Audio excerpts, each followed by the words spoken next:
Hello, I'm Simon Nyeck, as a professor of brand management. I've been directing the MBA in luxury brand management for the last 10 years.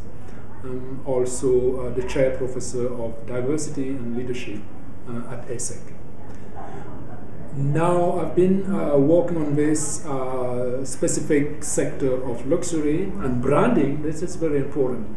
I would like to share with you today what to me is the most important thing when we talk about branding. I would like to go back to what I consider to be as the three most important cultural dimensions of branding. I was thinking about selling what I call a situation. If you are to sell a strong brand today, you have to make sure that your brand connect to consumer through three different things. One thing is sell a place or a location.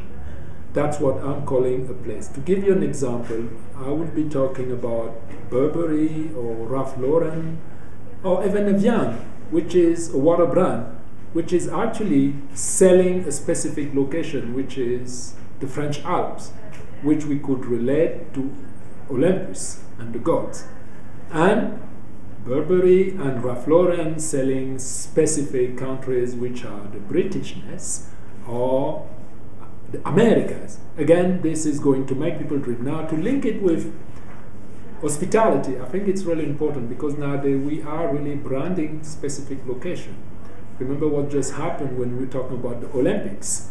Countries are fighting to have a best cities representing them. So we're talking about branding a specific location, making it sexy for consumers.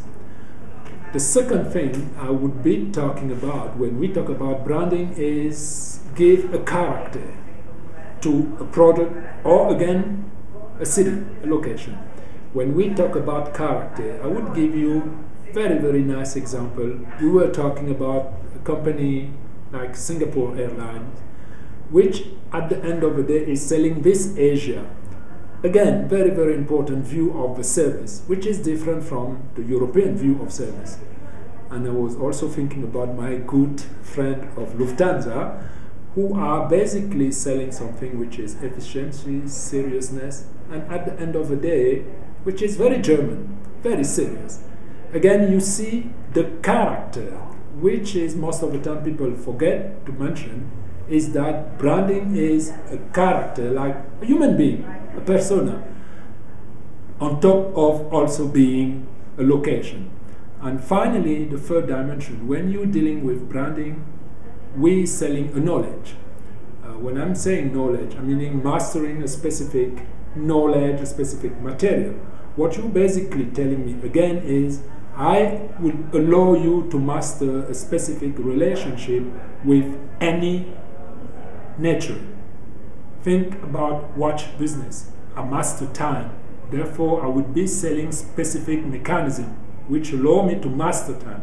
So as a recap, we have three cultural dimensions which we could actually be used for cities. I said, obviously, a location, but we also have this character, and we have specific expertise. Again, think about specific countries. We're talking about Spain, but we're talking about France. We're supposed to be expert in cuisine, right? So we're expert in a specific domain or luxury. The same could be said for our good friend of Italy. They're supposed to be expert in fashion. So you see that any specific location have an expertise, has a character, and make people dream.